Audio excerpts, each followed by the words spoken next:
긍정적인 사람이 있고 부정적인 사람이 있죠.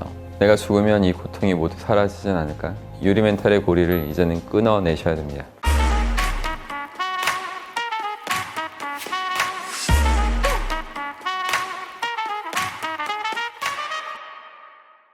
안녕하십니까, 여러분의 심리 멘토 박스입니다. 여러분 다들 센 멘탈 갖고 싶으시죠?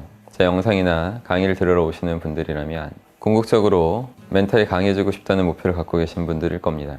저는 20대 후반에 이미 강력한 멘탈을 갖췄다라고 자부할 수 있을 정도가 됐지만, 저라고 해서 처음부터 강한 멘탈을 타고난 것은 절대 아니었습니다.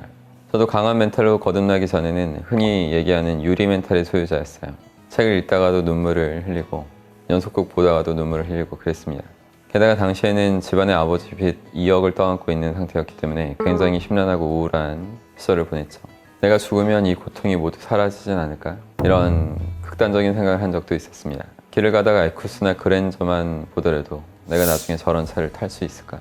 이런 식으로 회의적인 생각을 습관적으로 하는 상태였습니다. 하지만 약한 멘탈을 가지고 있었던 저 역시도 강한 멘탈을 갖고 싶다는 열망이 분명히 있었어요.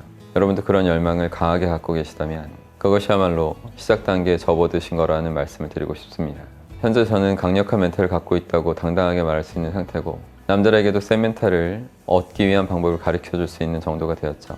그렇게 20년간 여러분의 멘탈 등급을 향상시키도록 돕는 일을 해왔습니다. 그렇다면 저는 어떻게 강력한 멘탈을 갖게 되었을까요? 답은 하나입니다. 말하자면 진리를 깨치고 그것을 완벽하게 내면화해서 언제라도 그 진리를 입 밖으로 꺼낼 수 있을 정도로 스스로를 단련했기 때문이에요. 저는 녹록치 않은 현실 속에 있음에도 불구하고 세상이 어떤 진리를 통해서 굴러가는지, 인간이 어떻게 해서 무의식을 통제해서 현실을 바꿔내고 성공에 이를 수 있는지에 대해서 끊임없이 연구했어요. 대부분은 이미 성공한 사람들의 인생이 담긴 책을 읽으면서 얻게 됐습니다. 긍정적인 사람이 있고 부정적인 사람이 있죠. 많은 사람들이 아마 스스로를 긍정적인 편이라고 평가할 거예요. 하지만 저는 그 판단은 잘못된 판단이라고 말할 겁니다. 여러분은 상황에 따라서 다른 반응을 하는 존재들입니다.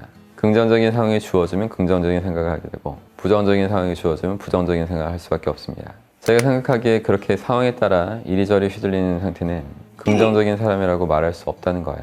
핵심은 어떠한 상황이 주어지더라도 무조건적으로 긍정적인 사고와 행동을 할 수 있는 그런 사람이 되어야만 절대 긍정의 경지에 올랐다고 말할 수 있다는 거죠. 어떻게 하면 이런 태도를 계속 유지할 수 있을까요? 역시 제가 드릴 수 있는 답은 같습니다. 강력한 진리, 최고의 진리를 내면화하고 완전히 내 몸과 일체화가 되어서 그래서 항상 설명할 수 있는 상태에 이르러야 가능한 것이 돼요. 누구에게나 필요한 과정이고, 남들보다 더 멋있고 행복한 삶을 살고 싶다는 목표가 있는 사람이라면 반드시 먼저 이뤄야만 하는 과정인 겁니다. 가능한 매일매일 가장 중요한 가치와 진리를 얻는 데 집중하셔야 돼요.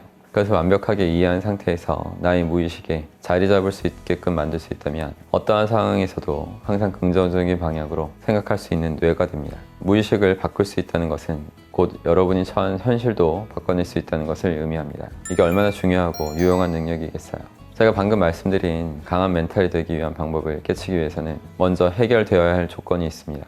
그건 바로 감정을 통제하는 것이에요. 사람은 하루에 4만에서 6만 가지 생각을 한다고 해요. 통상적으로 5만 가지 생각을 한다고 보시면 되는데, 사람이 무의식으로 하는 이 5만 가지 생각을 전부 통제하는 것은 불가능하겠죠.